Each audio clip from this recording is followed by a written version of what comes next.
The morning had started the way most of Natalie's mornings started, with her phone already ringing before her feet touched the floor, a triple espresso she barely tasted, and the particular silence of a penthouse apartment that was beautiful in the way that museums are beautiful, impressive, expensive, and completely empty of warmth. She was 24 years old and ran a company worth $1.3 billion.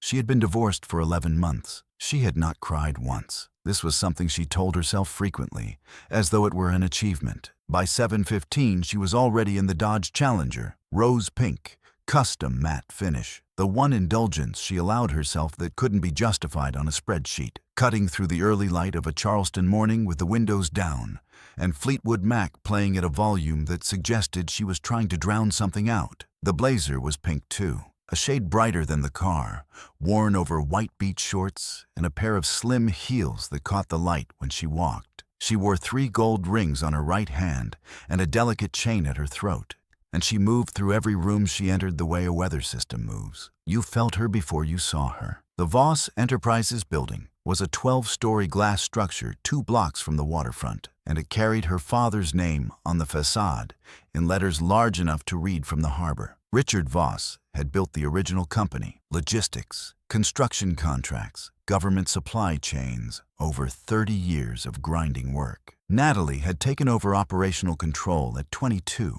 and in 18 months she had doubled the revenue, restructured 4 divisions, and fired 11 senior managers who had coasted on her father's goodwill for too long. She was good at her job. She was considerably less good at other things. The renovation of the lobby had been her idea, a complete redesign of the ground floor to signal the new direction of the company, the new energy, the new era. She had hired a boutique firm, approved the plans herself, and set a deadline of March 15th. Today was March 14th.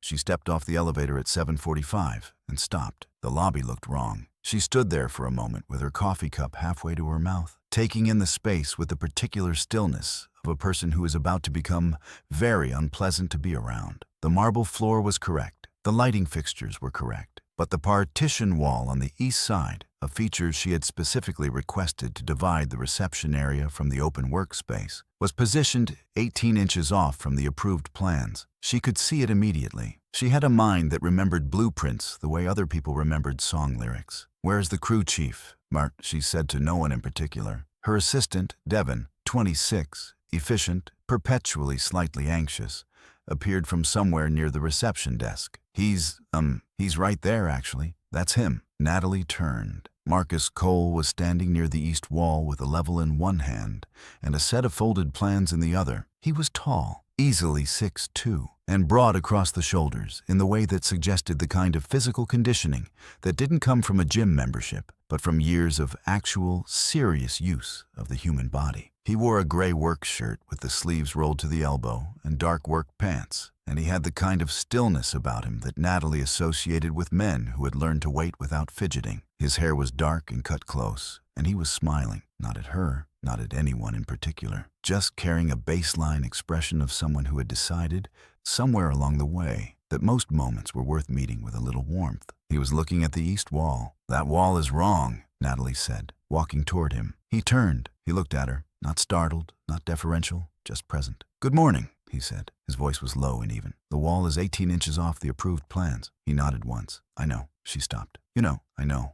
I measured it this morning when I came in." He unfolded the plans in his hand and held them up. But the approved plans conflict with the building's load-bearing specifications at that point. If we put the wall where the plans show, we create a structural issue with the HVAC routing on the second floor. I moved it 18 inches to solve the problem. Natalie looked at the plans. Then she looked at the wall. Then she looked at him. "I didn't authorize that change." "No," he said. "You didn't." "Then why did you make it?" "Because it was the right call." He said it the way you'd say the sky is blue, not argumentatively, not with any particular emphasis. Just a fact he was reporting. The lobby was not empty. It was never empty at this hour. There were perhaps 20 people in various states of morning arrival, assistants, mid-level managers, 2 men from the PR department who had come down for coffee and were now very still, holding their cups and watching the way you watch a weather event you can't do anything about. Natalie set her coffee cup down on the reception desk. "I'm going to need you to move it back," she said. He looked at her steadily. If I move it back, your building has an HVAC problem on the second floor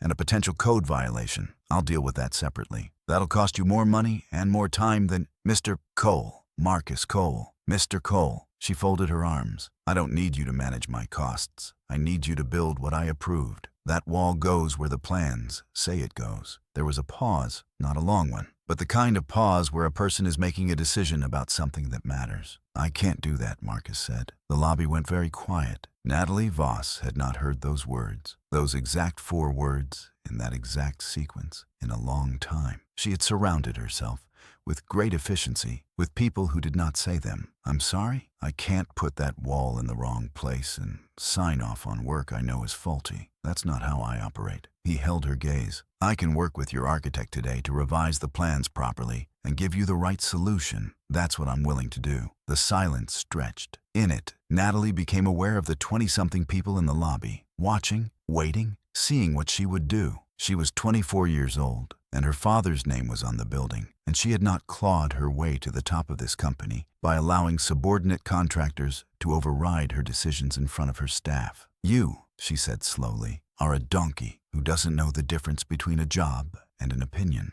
She heard someone near the coffee station pull in a breath. Marcus Cole did not react the way people usually reacted when Natalie Voss said something cutting. He didn't flush. He didn't stammer. He didn't get defensive or angry or wounded. He just looked at her for one long, quiet moment, the kind of look that takes inventory without hostility. And then he folded his plans carefully, tucked them under his arm, and picked up his level from the floor. I'll send you the invoice for work completed, he said. My crew will be out by 9. He turned and walked toward the stairwell. He walked the way men walk when they have nothing to prove. Natalie stood in the middle of her lobby, her pink blazer and her gold rings and her empire, and watched him go. And the strangest, most infuriating thing happened, which was that she felt something shift in the room the moment he left it, as if some quality of the air had changed. She couldn't name it. She didn't try. What she didn't see, what no one thought to mention to her until much later, was the girl, a child, 7 years old, dark eyes wide and serious, standing just inside the glass door at the building's entrance. She had apparently come in with her father that morning.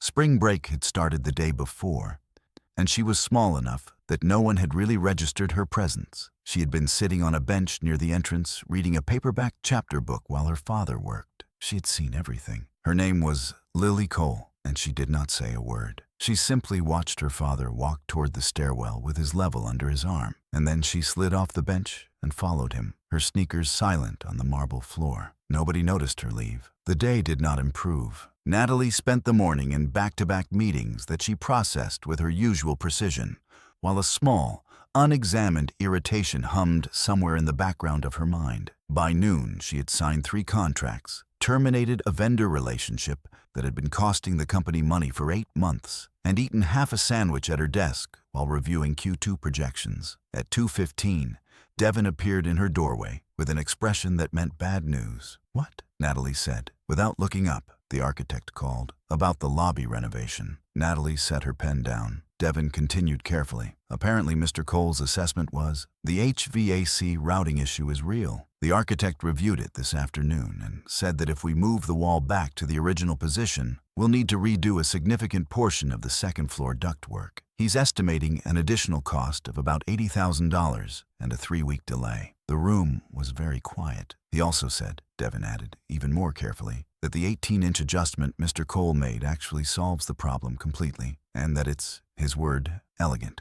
Natalie picked up her pen again. Thank you, Devin. Devin left. Natalie sat for a moment looking at the surface of her desk. It was clean and organized and completely under control. Everything in her life was clean and organized and completely under control. She thought about the way Marcus Cole had walked away from her. She thought about the way he had said, I can't do that. Not I won't. Not I refuse, but I can't. As though doing bad work was simply not a thing he was capable of. Physiologically, the way some people can't lie convincingly or can't swim. She thought about the way the lobby had felt after he left. And then she thought about absolutely nothing, because she was Natalie Voss and she had a company to run. And she opened her laptop and moved on. At 4:30, her phone rang with her father's name on the screen. Richard Voss called his daughter twice a week, on Tuesdays and Fridays, at consistent times, because he was a man of routine and because the calls were one of the few things in his life he had not been willing to sacrifice to the demands of building something. He had built the company. He had not, it turned out, built the marriage. Her parents' divorce had been quiet and civil and had left Natalie, at 14,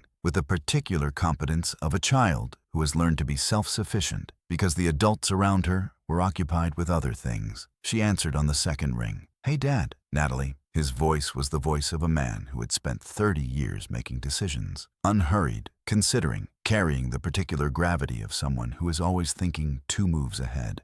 He was 62, and he still came into the office twice a week, even though Natalie had been running operations for 2 years, and she had long since stopped trying to figure out if this comforted her or irritated her. Both, probably. Most things with her father were both. "I heard you had some excitement in the lobby this morning," he said. She leaned back in her chair. "News travels fast. It does when people are surprised." "Dad, I'm not calling to lecture you." "I know. I'm calling," he said, "because Marcus Cole is a friend of mine, and I'd like you to know that before you hear it from someone else." The silence that followed was approximately 3 seconds long, but it had the density of something much longer. "You know him," Natalie said. "I've known Marcus for 4 years. He served 3 tours with the SEALs before he got out. I met him through a veteran support organization I've been involved with. You probably don't know about it, because I've kept it fairly separate from the business. He started his construction company 4 years ago, and I've referred him work because he's one of the most competent,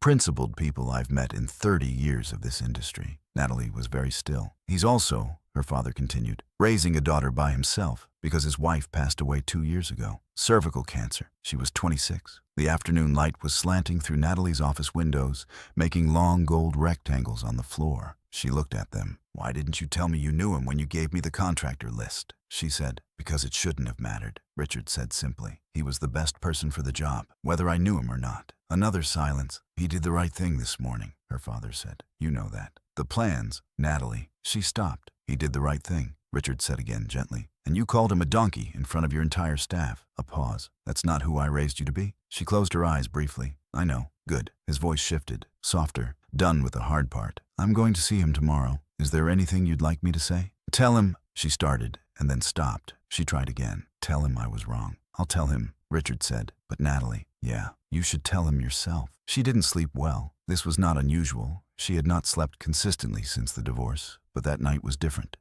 She lay in the dark and thought about a man walking away with a level under his arm and his dignity completely intact, and about a child she hadn't even noticed, watching from the doorway. At 2 in the morning, she got up and stood at the floor-to-ceiling windows of her penthouse, looking out over the lights of Charleston. The harbor was dark and the bridges were lit, and the city looked, from this height, like something that would function whether she was in it or not. She had been 22 when she took over operations, 23 when the marriage ended, a union that had been, she could see now, less about love and more about the idea that a husband was the next logical acquisition. Daniel had been handsome and well-connected and completely wrong for her. The divorce had been clean, and she had not allowed herself to grieve it because there was too much else to do. She was 24 now, and she had a billion-dollar company and a beautiful empty apartment and a reputation that was, as of this morning, slightly altered. "That's not who I raised you to be." The problem with Richard Voss was that he was almost always right about the things that mattered, about character, about the fundamental question of what kind of person you were being. He had a clarity Natalie had never been able to dismiss. She went back to bed at 3 and lay awake until 5 and was in the Challenger by 7. Her father called at 9 the next morning. "I saw Marcus," he said. Natalie was at her desk with her second coffee. "How is he?" "He's Marcus." There was warmth in her father's voice that she recognized, the particular warmth he reserved for people he had genuine respect for, which was a shorter list than most people assumed. "He's fine. He doesn't hold things." "What does that mean?" "It means he's not angry. He said what happened is between you and him and doesn't require him to carry it around." A pause. "He's an interesting man, Dad." She set her coffee down. "Did you give him a check?" The silence on the other end was half a second too long. "Dad, 300,000, Richard said, "for the work completed and for the inconvenience. And because I wanted to." Natalie pressed 2 fingers to the bridge of her nose. "And what did you say when you gave it to him?" Another pause, shorter this time. "I said, this is what a real man looks like." His voice was quiet and steady. "I meant it, Natalie. I meant it as a statement about what I value, not as a comment about you. You said it to make a point. I said it because it was true. A beat. Though yes, I said it hoping you'd hear it eventually. She sat with this. He has a daughter, she said finally. Lily. She's 7. Smart as a whip. His voice shifted into something almost tender. She was there yesterday morning. Did you know that? She came with him to the site. Natalie's stomach did something complicated. I didn't know. She told Marcus she thought you were very beautiful, Richard said. Even after everything. Natalie looked at her desk, at the clean, organized surface of her desk and her efficient life and her impenetrable morning routine. I need to find a way to apologize to him, she said. Yes, her father said. You do. She found out through Devon, who found out through a vendor contact, that Marcus Cole's construction company, Cole and Associates, 3 years in business, 8 employees, a reputation that was apparently immaculate, was currently working on a renovation project for the new Veterans Community Center on the east side of Charleston. The project was publicly funded and had been awarded through a competitive bid process that Marcus had won 6 months earlier. Natalie drove there on Thursday afternoon. She wore the same pink blazer and beach shorts, not as a statement, not deliberately, just because it was what she'd put on that morning. And she had learned by now that changing clothes for a difficult conversation only made the conversation feel more like a performance. She left the Challenger at the curb on Beaufort Street and walked across the gravel lot to where a crew of 5 men were working on a section of exterior framing. Marcus was not immediately visible. She stood at the edge of the lot for a moment, feeling, for the first time in a long time, uncertain about what to do next. The sensation was unusual enough that she recognized it as important. She had spent 2 years constructing an existence in which uncertainty was managed, minimized, filed under contingency planning. Standing in a gravel lot in her pink blazer, looking for a man she had publicly humiliated 3 days ago, was not something her contingency plans had covered. One of the crew,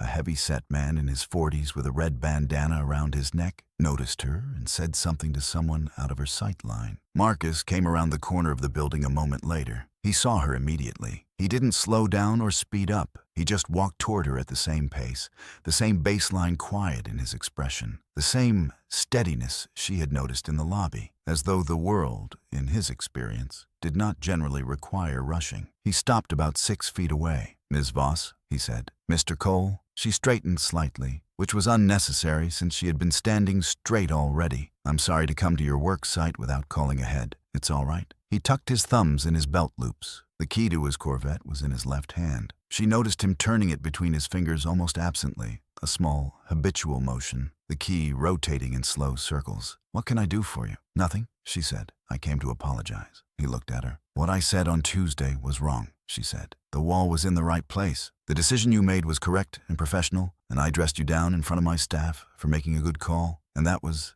wrong. She paused. I'm sorry. The key kept turning, slow and easy, in his left hand. Apology accepted, he said. She had expected something. More resistance, more acknowledgement, more of a moment. The directness of it caught her slightly off guard. That's all right, she said. Did you need something else? She stopped. Started again. Your daughter. I understand she was there. Something shifted in his expression, the smallest thing, a change in the quality of the stillness. She was. I'm sorry she saw that. He was quiet for a moment. Then, she asked me that night why you called me that. I told her sometimes people say things when they're scared that they don't mean. Natalie felt this land somewhere specific. That's generous. It's honest, he said. People are usually scared of something when they come out swinging. He looked at her directly, not unkindly. What were you scared of? The question sat in the air between them. The gravel lot was quiet, in the way construction sites go quiet when workers are paying careful attention to something nearby, while pretending not to. The afternoon sun was warm on the back of her neck.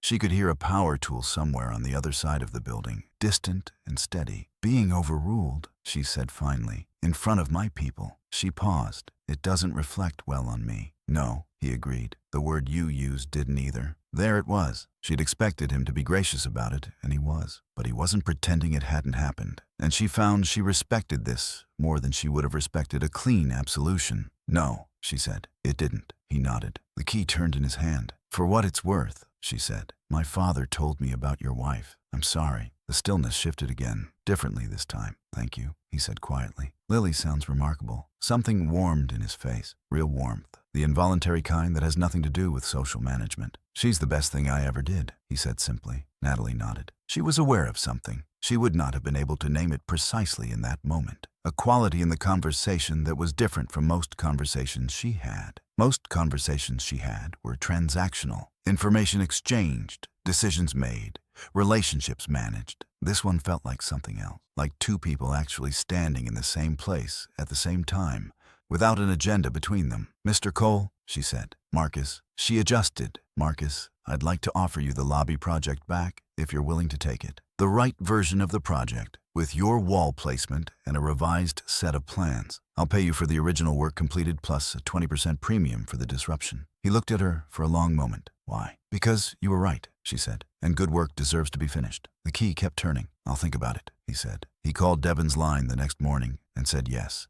Natalie took a meeting in the afternoon with her architect, a precise and somewhat nervous man named Graham Elliott, who had been overseeing the lobby project from the design side. When she told him she wanted to revise the plans to accommodate Marcus's wall placement, Graham blinked twice and said that the solution Marcus had identified was, in his professional opinion, exactly what the plans should have called for in the first place. Why didn't you catch it? Natalie asked. Graham shifted uncomfortably. The HVAC routing conflict is, it's not obvious from the architectural drawings unless you're also looking at the mechanical plans simultaneously. Mr. Cole apparently cross-referenced both sets before beginning work. He paused. I've been doing this for 20 years and I missed it. He caught it on his first morning. Natalie filed this away without comment. The revised plans were drawn up over the weekend. Marcus and his crew returned to the Voss building on Monday morning.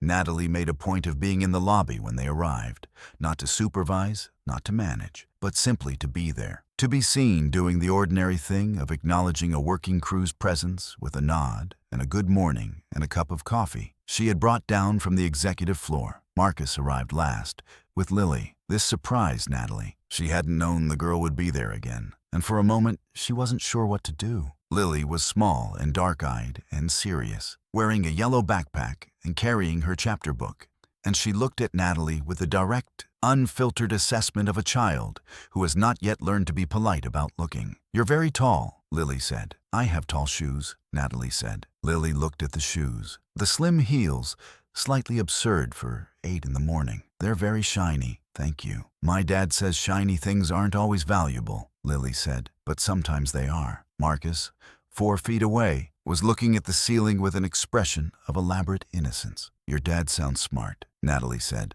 He is, Lily said without any particular emphasis. The way you'd confirm that water is wet. She opened her chapter book and settled onto the bench near the door. The same bench, Natalie realized, she'd been sitting on when everything happened last week. She settled in as though she owned the space, which in some fundamental way, Natalie suspected she did. Marcus watched his daughter for a moment and then looked at Natalie. Something passed between them that was not quite a smile on either side, but was in the general neighborhood. She's direct, Natalie said quietly. She gets it from her mother, Marcus said. His voice was even on it, but Natalie caught something underneath. The practiced steadiness of a person who has said certain things many times and learned to say them without falling apart. Diane was the most direct person I ever met. She sounds like someone worth meeting. He looked at her. Yeah, she was. The lobby renovation took 2.5 weeks to complete. During those weeks, Natalie found reasons to be in the lobby more often than was strictly necessary for a CEO of a company with 12 floors and approximately 1 million things requiring her attention. She told herself this was oversight, project management. She was not entirely convincing, even to herself. What she was doing was watching Marcus work, not checking progress. She had Devon for that, but watching someone very good at what they do and finding that it restored something in her. He worked with focused quietness, steady competence that had nothing performative about it. His crew worked like a team that trusted each other, which was not as common as it should have been in Natalie's experience. Lily was there on Tuesdays and Thursdays, which were school half-days. She did her homework on the bench and occasionally wandered over to ask Marcus questions that seemed, from a distance, to be extremely specific and slightly philosophical. Once Natalie was close enough to hear, Lily was asking her father why marble was cold. It conducts heat away from your skin faster than wood does, Marcus said, crouching down to her level. Lily touched the floor. So it's not actually cold, it just feels cold. Right. Lily considered this. That's like some people. They feel cold, but they're actually just conducting something else. Marcus glanced up and caught Natalie's eye across the lobby. She had stopped walking. She didn't know when she'd stopped. He smiled, small, quick, private, and went back to work. On the 14th day, Natalie arrived in the lobby at 7:45 to find it finished. Not almost finished. Finished. The wall was in place. Marcus's wall, 18 inches from where she'd originally demanded it go, which made the space feel she now recognized exactly right. The lighting was installed. The reception desk was positioned. The floor, where it had been disturbed by the renovation, was seamlessly restored. It looked the way good things look when they've been done correctly. Inevitable, as though there had never been any other possibility. Marcus was standing near the east wall with his level, checking the vertical one final time. He looked up when she walked in. "We're done," he said. "It looks..." She stopped and looked around properly. The morning light was coming through the glass facade and laying itself across the marble in long, warm panels. The space was elegant and open and felt, in a way the original plans had never quite promised, like a place where something real might happen. "It looks right," she said finally. "Yes," he said, "it does." She turned to look at him. "Thank you. That's the job." He began to pack the level into his bag, and then paused, turned back. "Lily made you something," he said. The expression on his face was careful, slightly complicated. "You don't have to take it. She's 7 and she operates on strong impulses." "I want to take it," Natalie said. He reached into the outer pocket of his work bag and produced a folded piece of paper. He held it out. She took it. It was a drawing, crayon on white paper, careful and detailed in the way children's drawings are when they've put real effort in. It showed 2 figures, a tall one in a pink blazer with very shiny shoes and gold rings, and a shorter one with a level in his hand. Between them,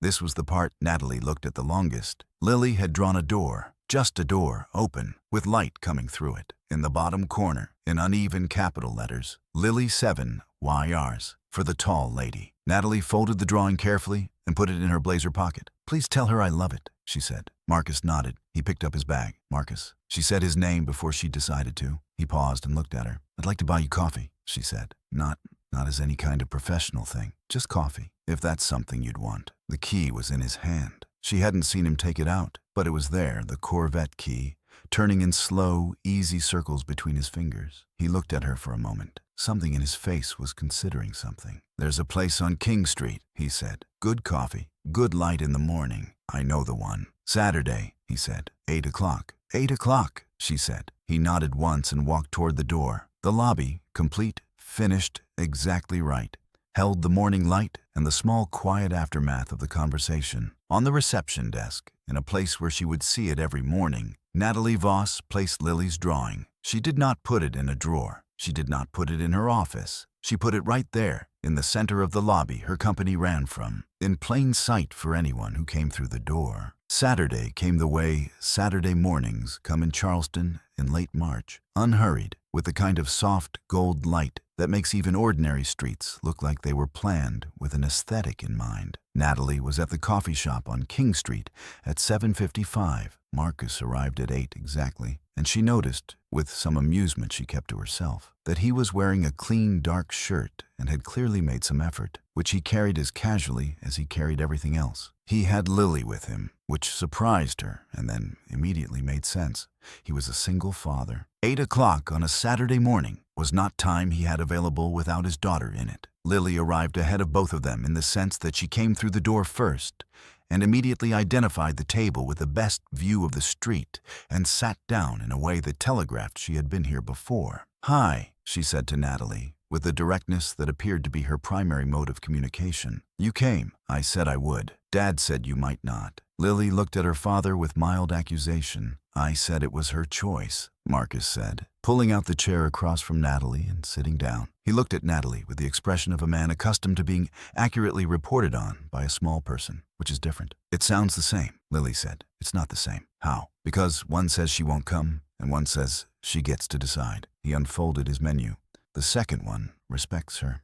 Lily thought about this, apparently found it acceptable, and opened her own menu with the gravity of someone taking the decision seriously. Natalie looked at the two of them across the small table, the man and his daughter, their easy back and forth, the particular warmth of a two-person family that has learned to be a complete thing, and felt something move in her chest that she didn't immediately have a name for. Not longing exactly, something adjacent to it, recognition maybe, of something she had managed, somehow, to leave out of the plans. She ordered her coffee. Lily ordered hot chocolate with extreme specificity regarding the marshmallows. Marcus ordered black coffee and looked mildly apologetic on Lily's behalf, which Lily did not acknowledge, because she had already turned her attention to the window and whatever was happening on King Street. "She's extraordinary," Natalie said quietly. "She's something," Marcus agreed. The warmth in his voice when he talked about his daughter was unlike any warmth Natalie had encountered in business contexts, which was possibly why it was affecting her the way it was. It was unguarded, completely unguarded. "What was your wife like?" Natalie asked. She wasn't sure she was going to say it until she had. He looked at his coffee for a moment. "Direct," he said. "Like Lily, and funny. She was funnier than anyone I've ever met." A pause. "She'd have had a whole theory about what happened in your lobby." "What would she have said?" He considered. "Probably that you needed someone to push back." He glanced at her. "She liked people who could be corrected. Said it meant they were still growing. Is that why you married her?" "One of the reasons." He smiled. A real one. Full and unguarded. The kind that changed his whole face. "Also, she was smarter than me, which I found I liked more than I expected." "Most people want to be the smartest person in the room. Most people are scared," he said. "I told you that before." She looked at him. "You did. What was your husband like?" he asked. Fair question. She had opened the door. "Wrong," she said simply. "He was wrong for me, and I for him, and we were both too something to admit it before we made it official." She looked at her coffee. "I think I confused acquisition with affection. I was very good at acquiring things at 23. And now, I'm working on the difference." She paused. "Apparently."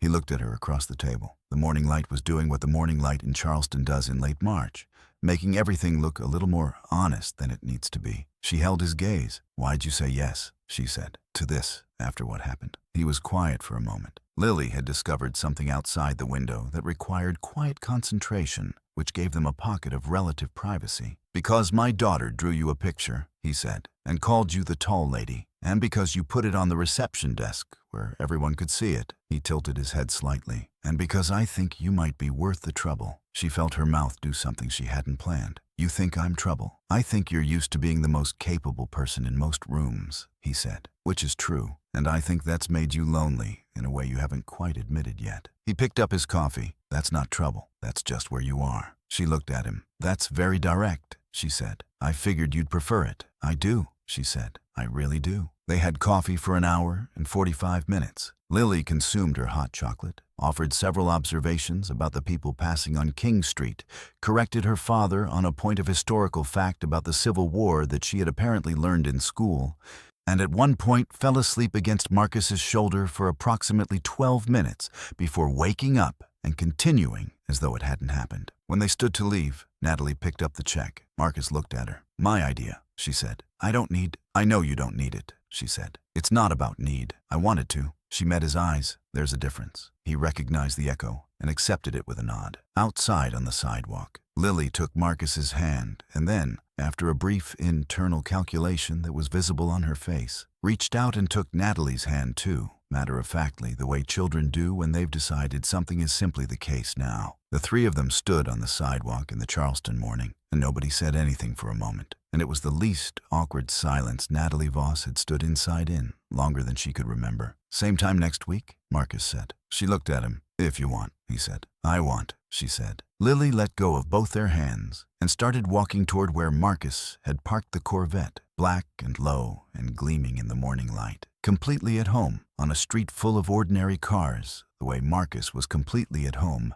in most places, without effort, without announcement. Natalie stood on the sidewalk and watched them go. Marcus reached the car and looked back once over his shoulder. Not a lingering look, not a movie look, just a simple, direct glance, the kind that means, "I see you there." She walked back to the Challenger. She sat in it for a moment without starting the engine. On the passenger seat, she had left the coffee shop copy of the receipt by accident. She picked it up to put it in her bag and saw, on the back, in crayon, she didn't know when Lily had done it, She must have been faster than anyone realized. A small drawing. Lily's second drawing for her. It was a car, pink, with very round wheels, and next to it, a black car, low and sleek, and between them, again, a door, open, with light. Natalie held the receipt in both hands and sat in the quiet car and felt, for the first time in a very long time, the particular sensation of something beginning. She folded it carefully and put it in her blazer pocket next to the first drawing. The weeks that followed settled into a rhythm that Natalie, who organized everything, had not organized. They had coffee on Saturday mornings. Marcus brought Lily. Natalie stopped being surprised by this and started being, in a way she was careful not to examine too closely, grateful for it, because Lily had the effect of keeping both adults honest in a way that was bracing and occasionally mortifying and entirely valuable. In the weeks between coffee mornings, they texted. Marcus wrote the way he spoke, direct, economical, occasionally dry. He sent her a photo of a wall framing one afternoon with the caption, "Original plans were wrong again." Surprised? She sent back a photo of her coffee cooling on her desk, the caption, "Managing things that matter less than this coffee." He sent a laughing emoji. Then, "Drink it." She drank it. On the fourth Saturday, her father came. She hadn't told him they were meeting. But Richard Voss had a way of appearing in places that, in retrospect, you could always see the logic of. He walked in at 8:15 with his coat over his arm and the air of a man pretending to be surprised by something he'd expected. Marcus stood, and they shook hands with the ease of men past the need to establish anything. Lily said, "Hi, Mr. Voss," without looking up from her book. Richard sat. He looked at his daughter. "You look different," he said. "I look the same." "No, you look like you're paying attention to something." He glanced at Marcus. "Both of you do." Marcus said nothing. The Corvette key turned in his left hand. Richard stayed an hour, and Natalie watched her father talk to Marcus with genuine respect and felt something inside her rearrange quietly, like furniture moved in the night. After Richard left, Marcus said, "You didn't know he was coming." "No." "Did it bother you?" "No." It felt like something being acknowledged. She paused, which is different from being managed. He looked at her steadily. "You're getting good at those distinctions," he said. "I'm practicing," she said. April came and Charleston turned green the way it does. Suddenly, as though the city had been waiting for permission, Natalie ran a company and Marcus built things. And on Saturday mornings they drank coffee and let Lily run the conversation.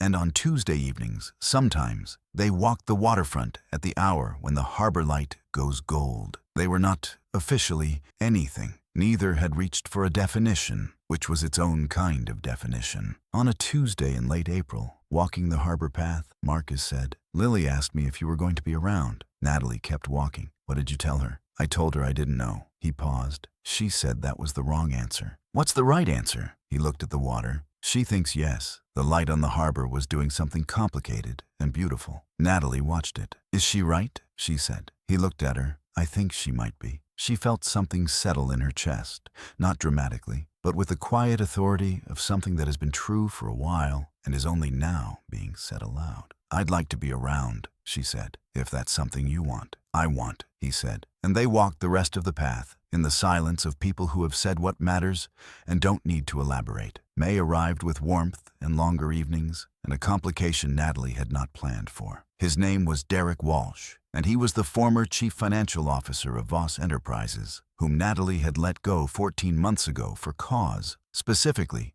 for redirecting discretionary budget allocations to a consulting firm that turned out to be controlled by his brother-in-law. The termination had been handled through legal counsel and had included a non-disclosure agreement and a severance package that was generous enough to ensure silence. Derek Walsh, it turned out, was not entirely silent. The call came to Devon's line on a Wednesday afternoon in the second week of May.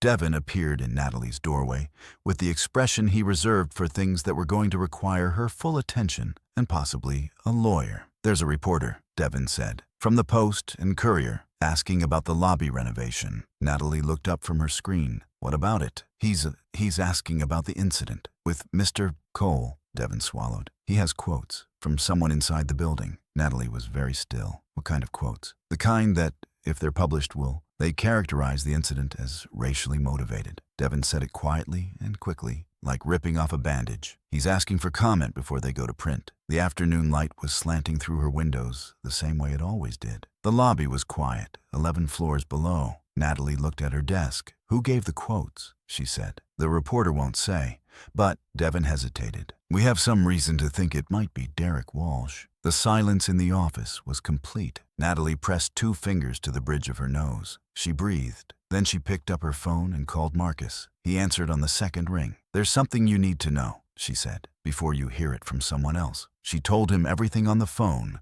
plainly and quickly. The reporter, the quotes, the implied characterization, Derek Walsh. She told him that she was going to respond to the reporter directly and on record, that she was going to own what she had said and the context in which she had said it, and that she wanted him to know before any of it became public. He listened without interrupting. When she finished, there was a pause. "Was it racially motivated?" he said. It was not an accusation. It was a real question, asked with the same directness he applied to everything. "No," she said, "but I also know that saying that isn't the same as it being uncomplicated." She paused. "What I said was wrong and stupid, and I said it to a black man in front of an audience, which adds a dimension that I don't get to pretend isn't there just because I didn't intend it." Another pause. "Thank you," he said, "for being honest about that." "I'm trying to be," she said, "better at it." "You are," he said, "better at it."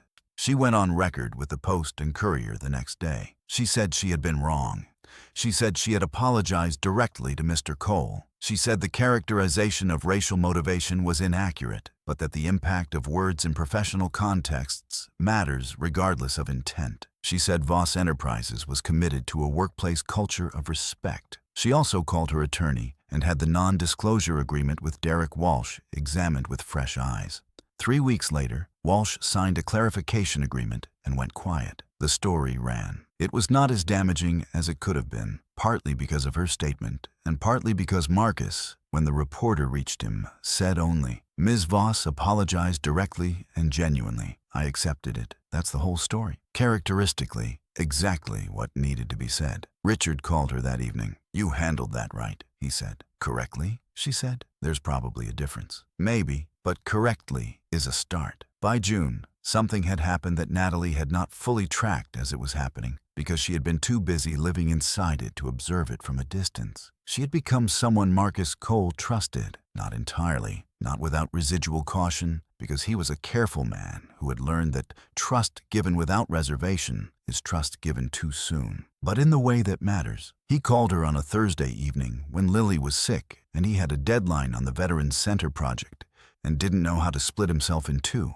And Natalie drove to his house with soup from the place on Meeting Street and sat with Lily for 3 hours while Marcus finished the work. Lily, who was feverish and therefore even more direct than usual, said from underneath a quilt on the couch, "Are you and my dad going to get married?" Natalie, who had been reading aloud from the chapter book, stopped. "We're friends," she said carefully. Lily looked at her with the particular skepticism of a 6-7-year-old who is not interested in diplomatic answers. "You bring soup," she said. "Friends bring soup. Dad's other friends don't bring soup. Maybe I'm a better friend than his other friends." Lily considered this. "Or maybe you're something different," she said, in the tone of someone who has already reached the conclusion and is simply waiting for the adults to catch up. Natalie looked at the chapter book in her hands. "Maybe," she said. Marcus came home at 10:30 to find Lily asleep on the couch and Natalie sitting on the floor with her back against it, reading by the lamp, still in the pink blazer she'd been wearing at the office 12 hours ago. She looked up when he came in. He stood in the doorway and looked at the two of them, his daughter asleep and the woman who had called him a donkey, in front of 40 people, reading by lamplight on his living room floor.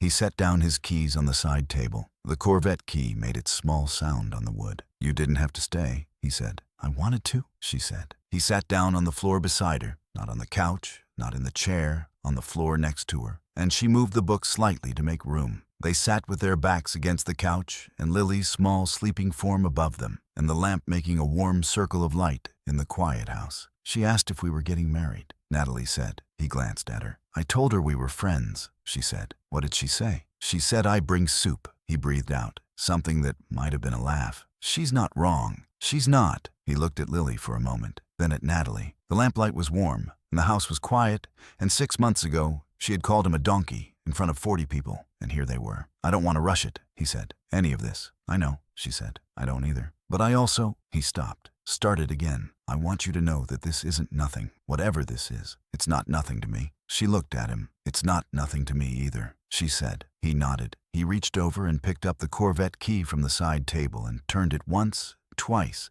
3 times in his fingers, slow and habitual and completely at ease. And Natalie watched him do it and felt the particular sensation she had been carefully not naming for months, which was this, that she was exactly where she was supposed to be, which was a feeling she had not had in a very long time and had not known she was missing. Outside, Charleston was doing what Charleston does in June, warm and alive and unhurried, the harbor lights steady in the dark, the city carrying on as cities do, patient and indifferent to the small private moments that happen inside it. Marcus looked at her one more time. She looked back, and neither of them said anything else that night, because some things are exactly the right size for silence. The letter arrived on a Tuesday in late September, 6 months after the morning everything started. Natalie found it on her desk when she came in at 7:30, not in the mail stack Devon sorted, not in the inter-office tray, but sitting alone in the center of her desk, a white envelope with her name written on the front in the careful, uneven capital letters of a child who was still learning that cursive was a separate language from printing. Natalie, for your eyes. She sat down slowly. She did not open it immediately. She looked at it for a long moment, the way you look at something you know is going to matter before you know why. Inside was a single sheet of paper, folded twice and written in the same careful hand. Dear Natalie, my dad told me you and him are not going to see each other anymore. He said it was a grown-up thing and I would understand when I was older. I don't think that is true.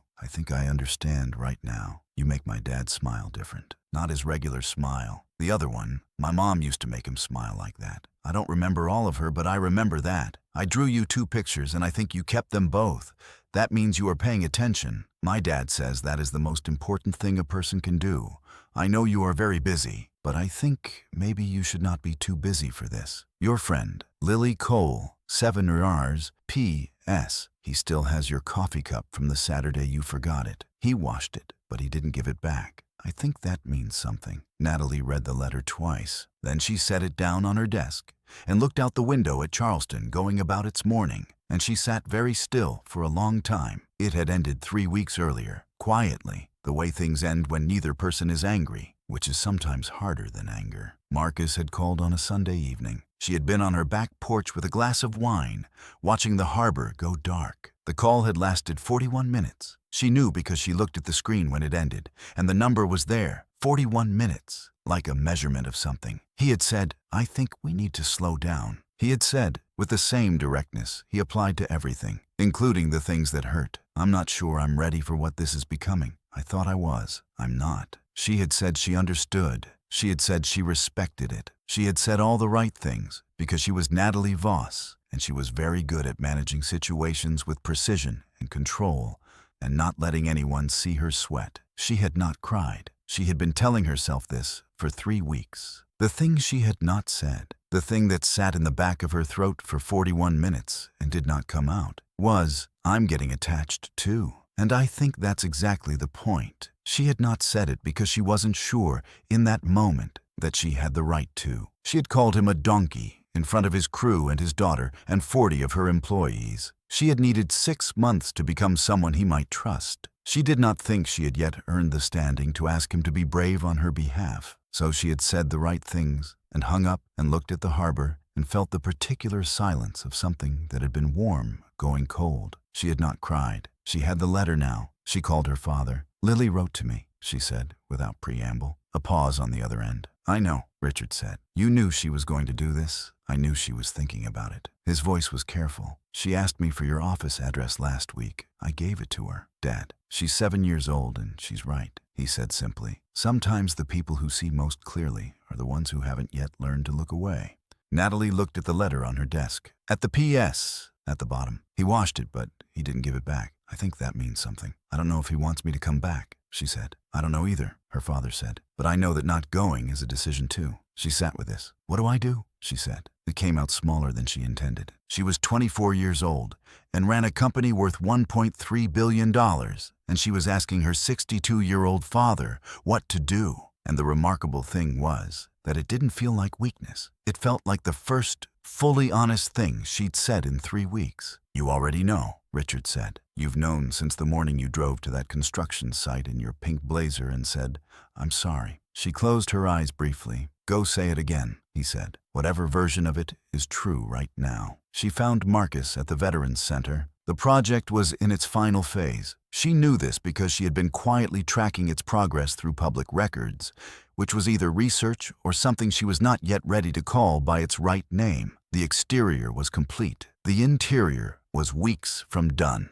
When she pulled the Challenger to the curb on Beaufort Street and stepped out into the September afternoon, she could hear the sound of finish work through the open windows, the particular industry of a project nearing completion. He came around the side of the building before she reached the entrance, as though he had heard the car. He stopped when he saw her. She stopped too. They stood about 20 feet apart in the afternoon light, and neither of them said anything for a moment. It was not the same silence as the one on the phone 3 weeks ago. That one had been careful, managed. This one was something else. "Hey," she said. "Hey," he said. She walked toward him. He didn't move. The Corvette key was in his left hand, turning in its slow, habitual circles, and she had come to understand that this was not a nervous gesture. It was just the way his hands worked when his mind was moving, which was most of the time. "Lily wrote me a letter," she said. Something moved in his face, complicated, the expression of a father who is not entirely surprised and is not entirely sure how he feels about not being surprised. "I know," he said. "She told me last night." "She told you?" She said, "Dad, I wrote Natalie a letter, and I think you should know." And then she went to bed. He looked at Natalie evenly. "She's thorough. She mentioned your coffee cup." He was quiet for a moment. Then, "She notices things." "She does." Natalie looked at him. "Do you still have it?" He met her eyes. "Yeah,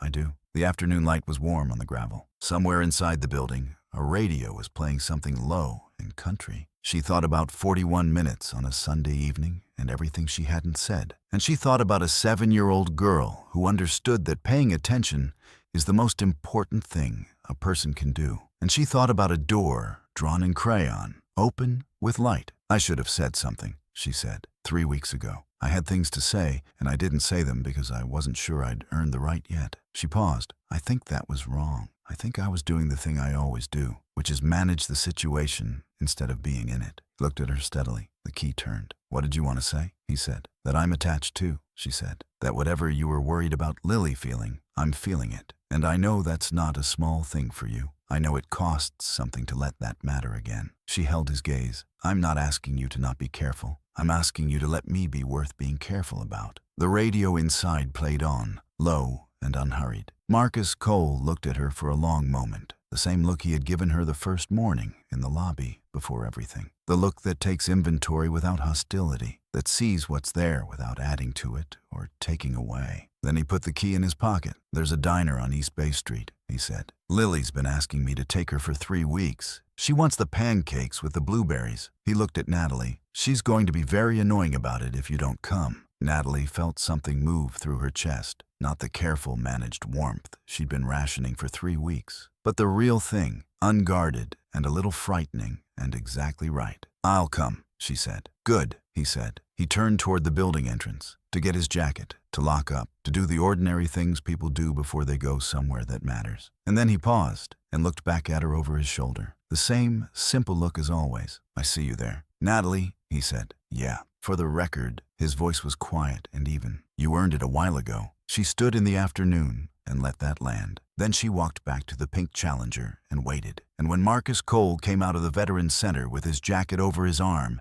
and the key in his hand, and the baseline warmth of a man who had decided somewhere along the way that most moments were worth meeting with a little warmth, she was exactly where she was supposed to be. The city moved around them, patient and unhurried, the way cities do. And from the window of the elementary school 2 blocks over, if anyone had been looking, they might have seen a small, dark-eyed girl watching the street below with the expression of someone who has been right about something important and is being gracious enough not to say so. Lily Cole smiled her father's other smile. And somewhere, in the center of a glass lobby 2 blocks from the harbor, a crayon drawing sat on a reception desk with a door drawn open and light coming through it. And it had been there every morning for 6 months. And nobody had moved it, and nobody was going to.